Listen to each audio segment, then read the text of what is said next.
నమస్కారం, media television కి స్వాగతం. ఏ కళ అయితే 5 సంవత్సరాలుగా కంటూ మన ముందుకు వస్తున్నామో ఆ కళ ఈ రోజు నిజమైందని సిక్కోలు ప్రజలకందరికీ తెలియజేస్తున్నాను. ఆ కళ ఆనాడు స్వర్గీయ కింజరాపు ఎర్రన్నాయుడు గారు నిజం చేస్తే మళ్ళీ ఈ రోజు నా చేతుల మీదుగా నిజమైనందుకు ఈ శ్రీకాకుళం జిల్లా ప్రజలందరికీ కూడా పాదాభివందనం చేసుకుంటున్నాను. మూడోసారి పార్లమెంటు సభ్యుడిగా పోటీ చేస్తే మూడోసారి గెలవడం అంత సులభం కాదు. అయినా శ్రీకాకుళం జిల్లా ప్రజలు మళ్ళీ గుండెల్లో మీరు పెట్టుకొని ఈసారి ఎంపీగా మూడోసారి పోటీ చేస్తున్నాడు. 1-2 కాదు, 3 లక్షల మెజారిటీ ఇచ్చి గెలిపిస్తామని ఢిల్లీకి పంపించినటువంటి ఘనత ఈ శ్రీకాకుళం జిల్లా ప్రజలదే అని తెలియజేస్తున్నాను. అందుకనే మీరు ఏ రకంగా ఆదరించి నా మీద దృష్టి పెట్టారో కేంద్రం కూడా అదే రకంగా దృష్టి పెట్టింది. మోదీ గారు అలాగే దృష్టి పెట్టారు, చంద్రబాబు నాయుడు గారు దృష్టి పెట్టారు.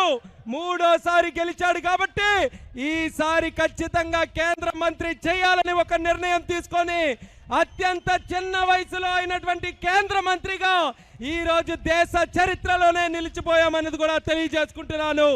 ఆ రికార్డు, ఆ ఘనత ఈ శ్రీకాకుళం జిల్లా ప్రజలదే అని మళ్ళీ తెలియజేసుకుంటున్నాను.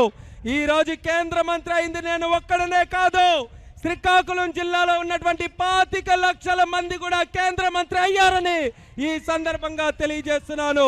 మరి 3 సార్లు పార్లమెంటు సభ్యుడిగా గెలిపిస్తే మొట్టమొదటిసారిగా గెలిపించినప్పుడు నేను ఎక్కడా కూడా నా స్వభావం మార్చుకోలేదు. నేను ఎప్పుడూ కూడా ఈ జిల్లాని అభివృద్ధి చేయాలని అకుంఠిత దీక్షతో కష్టపడి పనిచేశాను. రెండోసారి మళ్ళీ మీరందరూ ఆదరించి గెలిపించారు. నేను మళ్ళీ నా స్వభావం మార్చుకోలేదు. మళ్ళీ మీకు సేవ చేయాలని ఒక పక్కన అధికారం లేకపోయినా సరే ఇదే తెలుగుదేశం పార్టీని నమ్మి కట్టుబడి ఉండి కేంద్రంలో ఢిల్లీలో పోరాడినటువంటి ఘనత తీసుకొని వచ్చానని గుర్తు చేస్తున్నాను.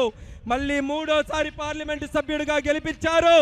గెలిపించి ఈరోజు కేంద్ర మంత్రి అయ్యే అవకాశం ఇచ్చారు. మళ్ళీ చెప్తున్నాను, నా స్వభావం మారదు. మొట్టమొదటి రోజు నేను రాజకీయాల్లోకి వచ్చినప్పుడు ఏ రకంగా మీ అందరికీ కూడా సేవ చేయడానికి ఒక నిర్ణయం తీసుకొని ప్రతిజ్ఞ చేసుకొని ముందుకొచ్చాను. ఈ రోజు కేంద్ర మంత్రి అయిన తర్వాత కూడా అదే రకమైనటువంటి స్వభావంతో ఈ శ్రీకాకుళం జిల్లా పాటుపడడానికి, శ్రీకాకుళం జిల్లా అభివృద్ధి చేయడానికి నేను కష్టపడి ఉంటానని, కట్టుబడి ఉంటానని కూడా మీ అందరికీ తెలియజేస్తున్నాను. మీరందరూ కూడా చూశారు, జూన్ 9వ తేదీన రాష్ట్రపతి భవన్ ముందు ప్రధానమంత్రి ఒక పక్కన, పెద్ద మంత్రులు, దేశ భవిష్యత్తుని నిర్ణయించేటటువంటి మంత్రులు అందరూ కూడా ఉంటే వాళ్ళలో చిన్న వయసులో ఉన్నటువంటి యువకుడుగా అక్కడ ఉండి 140 కోట్ల మంది దేశ ప్రజలందరూ కూడా చూస్తుండగా ప్రమాణ స్వీకారం చేసే ఘనకం నాకు దక్కిందనంటే నేను ఇద్దరికి ధన్యవాదాలు చెప్పుకోవాలి. పైనున్నటువంటి స్వర్గీయ కింజరాపు ఎర్రన్నాయుడు గారు నిత్యం ఆశీర్వదిస్తూ తండ్రి లేడన్నటువంటి లోటు లేకుండా ఇంత పెద్ద ఆస్తి వదిలి వెళ్ళాడే ఆ మహానుభావుడు స్వర్గీయ కింజరాపు ఎర్రన్నాయుడు గారికి స్మరించుకుంటున్నాను.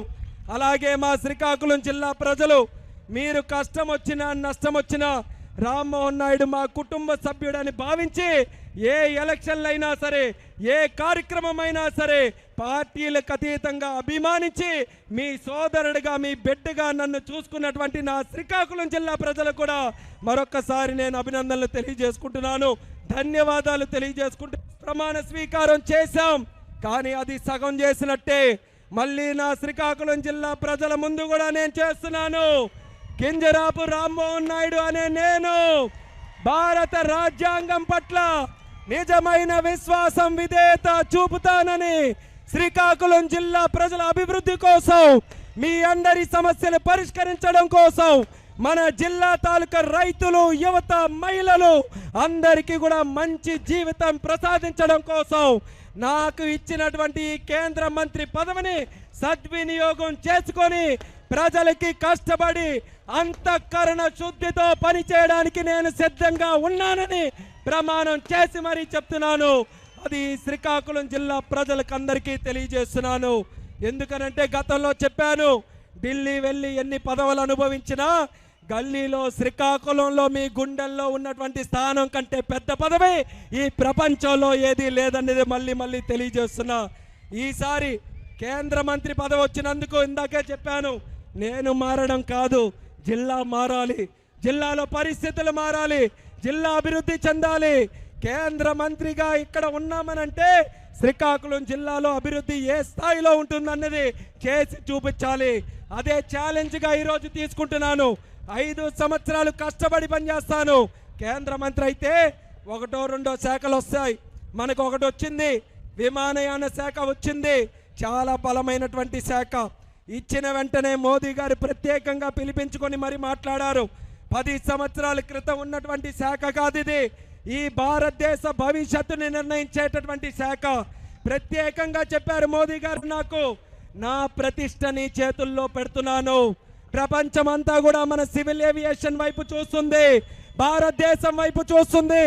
అందుకే చిన్నవాడివైనా సరే 10 సంవత్సరాలుగా నీ తాలూకా కష్టాన్ని చూశాను కాబట్టి ఇలాంటి శాఖ నీ మీద పెడుతున్నాను. ధైర్యంగా పనిచేయి, నా తాలూకా సహకారం ఆశీర్వాదం కూడా ఉంటుందని ప్రధానమంత్రి మోదీ గారు కూడా నా చేతుల్లో పెట్టడం జరిగింది. అలాగే చంద్రబాబు నాయుడు గారు ఈరోజు కేంద్ర మంత్రిగా చేశారనంటే ఏదో ఒక్క శాఖకు మంత్రి అవుతామని కాదు.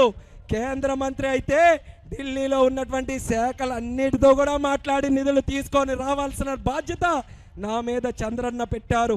నాకు అనుభవం ఉంది, పరిచయాలు ఉన్నాయి. మోదీ గారి దగ్గర నుంచి ఈరోజు సుమారు 72 మంది కేంద్ర మంత్రులు, సహాయ మంత్రులు ప్రమాణ స్వీకారం చేశారు.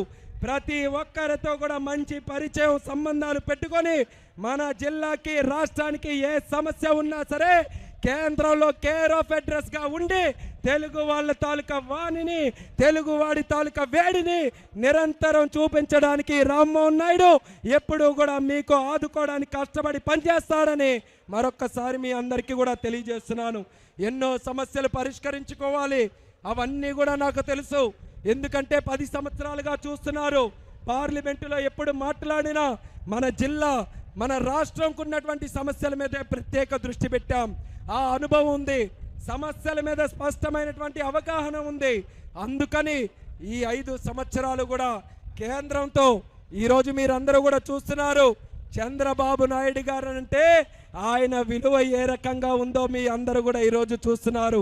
దేవుడు ఆశీర్వదించాడు, ప్రజలు ఆశీర్వదించారు. అందుకనే ఆయనకి ఎక్కడైతే అవమానం జరిగిందో, ఎక్కడైతే ఆయనకి నష్టం జరిగిందో మళ్ళీ దేవుడు వడ్డీతో సహా తిరిగి ఇచ్చే విధంగా దేశం మొత్తం ఈరోజు చంద్రన్న చంద్రన్న చంద్రన్న అని చెప్పుకునే స్థాయిలో ఈరోజు ఆయన్ని కూర్చొని పెట్టాడు. మరి దానికి సహకరించినటువంటి పెద్దలు, ఒక పక్కన జనసేనాని, నిత్య పోరాట యోధుడు, మన జనసేన అధినాయకుడు పవన్ కళ్యాణ్ గారు మనకు పూర్తిగా సపోర్ట్ చేశారు. వాళ్ళ నాయకులు కూడా క్షేత్ర స్థాయిలో వాళ్ళు కూడా అదే రకంగా మనతో పాటు కష్టపడి ఈరోజు అత్యధికమైనటువంటి మెజారిటీతో ఈ రాష్ట్రం కాదు దేశంలో ఎప్పుడైనా ఎన్నికలు జరిగితే ఇటువంటి రిజల్ట్ ఎక్కడా కూడా లేని స్థాయిలో రికార్డు మెజారిటీతో గెలిపించారనంటే దాంట్లో జనసేన తాలూకా పాత్ర ఉంది. అలాగే బీజేపీ నరేంద్ర మోదీ గారి తాలూకా పాత్ర కూడా ఉంది. ఆ 2 పార్టీలకి కూడా ఈ వేదిక ద్వారా హృదయపూర్వకమైనటువంటి ధన్యవాదాలు మరొకసారి నేను తెలియజేసుకుంటున్నాను. మరి అలాగే మన రాష్ట్రంలో ఉన్నటువంటి సమస్య, చాలా ఎయిర్పోర్ట్లు ఉన్నాయి, డెవలప్ చేయాలి. నా అదృష్టం ఏంటంటే మన పక్క జిల్లాలోనే, సోదర జిల్లాలో భోగాపురం ఎయిర్పోర్ట్ నిర్మాణానికి తయారైంది. రికార్డు స్పీడ్లో అది కట్టించి విమానాలు అక్కడ తెప్పించి ఈ 3 జిల్లాలకి కూడా ప్రధాన అభివృద్ధి కేంద్రంగా ఎయిర్పోర్ట్ని తయారు చేస్తానని ప్రజలందరికీ కూడా హామీ ఇస్తున్నాను. ఎయిర్పోర్ట్ డెవలప్ అయితే కేవలం ఫ్లైట్లు ఎక్కి దిగడమే కాదు, దానికి తోడుగా వేల మంది యువతీ యువకులకి ఉద్యోగాలు వస్తాయన్నది కూడా ప్రతి ఒక్కరు కూడా దృష్టిలో పెట్టుకోవాలి. ఇన్స్టిట్యూట్లు మనకు వస్తాయి, దానికి సంబంధించినటువంటి కంపెనీలు వస్తాయి, ఎంతో మందికి ఉద్యోగ అవకాశాలు వస్తాయి. అందుకనే భోగాపురం ఎయిర్పోర్టు, విజయవాడలో ఎయిర్పోర్టు, తిరుపతిలో ఎయిర్పోర్టు, అలాగే కడపలో, కర్నూలులో, రాజమండ్రిలో ఎన్నో ప్రాంతాల్లో మన రాష్ట్రంలో ఉన్నటువంటి ఎయిర్పోర్టులు అన్ని రకాలుగా 100కి 100% అభివృద్ధి చేసే బాధ్యత నేను తీసుకుంటానని కూడా ఈ సందర్భంగా తెలియజేసుకుంటున్నాను. దానికి తోడుగా జిల్లాకి చాలా సమస్యలు ఉన్నాయి. రైల్వే తాలూకు మీరు చూశారు, ఎప్పుడు ఏ చిన్న సమస్య వచ్చినా సరే నేను వెంటనే రైల్వే అధికారులతో మాట్లాడి ఆ సమస్యలు పరిష్కరించడానికి ప్రయత్నం చేసేవాడిని. ఆ రోజు ఎంపీగా ఉన్నప్పుడే ఎన్నో సమస్యలకి మనం పరిష్కారం చేశాం. ఈరోజు కేంద్ర మంత్రిగా ఉన్నాం. ఏవైతే హామీలు ఇచ్చానో రైల్వేస్ పరంగా అందరూ కూడా ధైర్యంగా ఉండండి. ప్రతి సమస్యను కూడా పరిష్కారం చేసే బాధ్యత, రైల్వేస్ని అన్ని రకాలుగా మన జిల్లాలో అభివృద్ధి చేసే బాధ్యత నేను తీసుకుంటానని కూడా హామీ ఇస్తున్నాను. అలాగే కేంద్రంలో రైతులకి సంబంధించి, మన సాగునీటి ప్రాజెక్టులకి సంబంధించి ఎన్నో పథకాలు ఉన్నాయి. ఆ గతంలో ఉన్నటువంటి ప్రభుత్వం సరైన నిర్ణయాలు తీసుకోలేక, సరైన అవగాహన లేక ఒక్క రూపాయి కూడా కేంద్రం నిధులు వినియోగించుకోలేకపోయారు.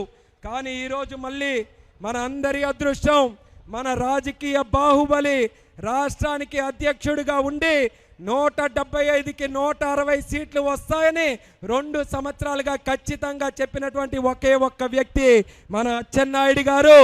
ఈరోజు ఆయన కూడా గెలిచి ఈరోజు మళ్ళీ రాష్ట్ర క్యాబినెట్లో మంత్రిగా ఈరోజు ప్రమాణ స్వీకారం చేశారు. రైతులకి సంబంధించినటువంటి పోర్ట్ఫోలియో, పేదవాళ్ళకి సంబంధించినటువంటిది, మత్స్యకారులకి సంబంధించినటువంటిది ఆయన చేతుల్లో బాధ్యత పెట్టడం జరిగింది. మేము ఇద్దరం కూడా మన జిల్లాలో ఉన్నటువంటి టీం మెంబర్స్, ఈరోజు మంత్రులంటే మేమిద్దరమే కాదు, ఈ జిల్లాలో ఉన్నటువంటి ప్రతి ఒక్క ఎమ్మెల్యే కూడా రాష్ట్ర మంత్రి, కేంద్ర మంత్రి అని మరొక్కసారి మీ అందరికీ తెలియజేస్తున్నాను. అందుకనే మా టీం మెంబర్స్ అందరం కూడా కలిసి ఒకే మాట మీద మేమందరం కూడా నిర్ణయాలు తీసుకొని జిల్లాని అన్ని రకాలుగా అభివృద్ధి చేస్తామని తెలియజేసుకుంటున్నాను. ఎప్పుడు కూడా మనం కల్లో కూడా కనుగొనలేదు ఈ మెజారిటీలు. నేను శంకర్కి టికెట్ ఇచ్చిన తర్వాత ఒకటే మాట అన్నాను, ఎలక్షన్ల తర్వాత నువ్వు మళ్ళీ నా దగ్గరికి వచ్చి మాట్లాడాలంటే 30,000కి పైగా మెజారిటీ తెచ్చుకోవాలని. కానీ కష్టపడ్డాడు. 30,000 కాదు, 50,000 దాటి ఈరోజు మనకున్న 7 నియోజకవర్గాల్లో అత్యధికమైన మెజారిటీ, చరిత్ర సృష్టించే మెజారిటీ ఈరోజు శ్రీకాకుళంలో ఈరోజు మనం కొట్టాం. అలాగే మనకున్నటువంటి మిగిలిన నియోజకవర్గాల్లో కూడా చూడండి, ఎప్పుడు కూడా గతంలో తెలుగుదేశం పార్టీ గెలిచినా అలాంటి మెజారిటీలు మనం ఎప్పుడు కూడా సాధించలేదు. అటువంటిది 7 నియోజకవర్గాల్లో ఆందల వలస కానీ, పాతపట్నం 3 సార్లు మనం గెలవలేకపోయినా మళ్ళీ ఈసారి తెలుగుదేశం పార్టీ జెండా అక్కడ ఎగరవేశాం. మామిడి గోవింద్ గారు కష్టపడ్డారు, కలమటి రమణ గారు మన అధ్యక్షులు, ఆయన కూడా చాలా కష్టపడి చేశారు. అంటే టీం వర్క్ చేస్తే ఎంతటి కష్టమైన పనైనా సాధ్యం చేసుకోవచ్చు అనేది తెలుగుదేశం పార్టీ నాయకులు అందరం కూడా మీతో పాటు నిరూపించుకున్నాం. ఇక ఈ 5 సంవత్సరాలు మనం చేయాల్సింది అభివృద్ధి చేయాలి. గత ప్రభుత్వం రాక్షసత్వంతో వ్యవహరించింది, కానీ మాకు అలాంటి మనసు ఎప్పుడు కూడా లేదు. అందుకనే ఈ ప్రభుత్వం చంద్రన్న పాలనలో మానవత్వంతో పనిచేసి పేదవాళ్ళకి మంచి చేస్తామని మళ్ళీ మళ్ళీ మీ అందరికీ కూడా తెలియజేస్తున్నాం. కాకపోతే ఎవరైతే తప్పులు చేశారో, ఎవరైతే చిత్రహింసలు పెట్టారో వాళ్ళకి బ్రహ్మదేవుడు కూడా కాపాడలేడనేది కూడా తెలియజేస్తున్నాను. అది నా మాట కాదు, అది చంద్రన్న మాట. ఆయనే ఎంత కష్టపడ్డాడో మీరందరూ కూడా చూశారు, ఎంత ఇబ్బంది పడ్డాడో మీరందరూ చూశారు. అటువంటి నిప్పులాగా బ్రతికినటువంటి నాయకుడికి సుమారు 56 రోజులు జైల్లో పెట్టారు. ఆ కష్టం నేను ప్రత్యక్షంగా చూశాను.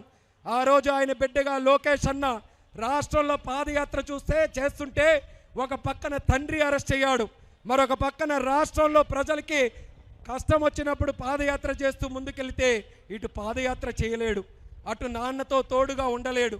ఢిల్లీ వచ్చాడు పెద్దలతో మాట్లాడడానికి, మీడియాతో మాట్లాడడానికి, దేశానికి అన్యాయం జరిగినటువంటిది తెలియజేయాలని లోకేష్ అన్నగారు ఉంటే ఆయనకి తోడుగా నేను కూడా ఉండి ఆ కుటుంబం పడినటువంటి బాధ, ఆ కుటుంబం పడినటువంటి ఆవేదన, భువనేశ్వరమ్మ గారు పడినటువంటి ఆ బాధ అవన్నీ కూడా కల్లారా చూసిన తర్వాత ఈరోజు దేవుడు ఈ రకమైనటువంటి రిజల్ట్ ఇచ్చింది చంద్రబాబు నాయుడు గారికి న్యాయం చేయడానికేమో అన్నదిగా ఈరోజు నేను భావిస్తున్నాను. అందుకని చంద్రన్నకి న్యాయం జరిగింది, కానీ కార్యకర్తలకి ఇంకా న్యాయం జరగాలి. ఆ కార్యకర్తలకి న్యాయం చేయడానికే చంద్రన్న ఈరోజు అన్ని రకాలుగా కార్యక్రమాలు చేస్తున్నాడు. ఆయన అడుగు జాడల్లో మేము కూడా నడుస్తాం. కానీ ఊరికే కక్ష పెట్టుకునే రాజకీయాలు మాత్రం ఎప్పుడు కూడా మేము చేయమన్న హామీ కూడా ప్రజలందరికీ కూడా ఇస్తున్నాం. మాకు కావాల్సింది అభివృద్ధి కావాలి. మేము ఎప్పుడు కూడా ఎర్రన్నాయుడు గారి దగ్గర నేర్చుకున్నటువంటి రాజకీయాలు మా ఎప్పుడైనా పదవిలో ఉంటే 10 మంది మేము చేసినటువంటి మంచి గురించి మాట్లాడాలి తప్ప ఎవరు మేము ఏదో చెడు చేశామన్నటువంటి భావన ఏ ఒక్కరికి కూడా ఉండకూడదని ఆ ఎర్రన్నాయుడు గారు మాకు నేర్పించినటువంటి రాజకీయం ఆ అడుగుజాడల్లోనే మేము నిరంతరం కూడా నడిచి ఈ జిల్లాకి అన్ని విధాలుగా మంచి చేసే కార్యక్రమాలు తీసుకొని వస్తామని మళ్ళీ మీ అందరికీ కూడా తెలియజేసుకుంటున్నాం. ఇది ఇంకా మొట్టమొదటి వారం, 2వ వారంలో ఇంకా అడుగు పెట్టాం. ఇంకా చాలా రోజులు ఉన్నాయి, ఇంకా చాలా వారాలు ఉన్నాయి, ఇంకా 5 సంవత్సరాలు ఉన్నాయి. ఈ 5 సంవత్సరాలు ఇదే రకమైనటువంటి ఆశీర్వాదం, ఇదే రకమైనటువంటి అభిమానం మా మీద ఎల్లప్పుడూ కూడా ఉంచండి మా జిల్లా ప్రజలకి, తెలుగుదేశం, జనసేన, బీజేపీ నాయకులు, కార్యకర్తలకి అందరికీ కూడా మరొకసారి సందర్భంగా తెలియజేసుకుంటూ మరి బాబాయ్ అచ్చెన్నాయుడు గారు కూడా మంత్రి పదవి ఇచ్చేసినందుకు ఆయనకి కూడా ప్రత్యేకంగా ధన్యవాదాలు ఆయనకు కూడా తెలియజేసుకుంటున్నాను. అలాగే వేదిక మీద ఉన్నటువంటి పెద్దలు ఈరోజు చాలామంది శాసనసభ్యులుగా ఈరోజు గెలిచి మన ముందుకు వచ్చారు. చాలామంది వాళ్ళు గెలవడానికి వాళ్ళందరూ కూడా వెంట ఉండి కష్టపడి పనిచేశారు. వాళ్ళందరికీ కూడా మరొక్కసారి నా ధన్యవాదాలు తెలియజేసుకుంటూ ఈరోజు మేము కూర్చున్నటువంటి పదవులు, మా స్థానాలు మా ఒక్కరివే కాదు, అందులో హక్కు మీ అందరికీ కూడా ఉందని మరీ చెప్తున్నాను. అది గుర్తుపెట్టుకొని ఏ సమస్య ఉన్నా, ఏ కష్టం ఉన్నా మా దగ్గరికి ధైర్యంగా రండి.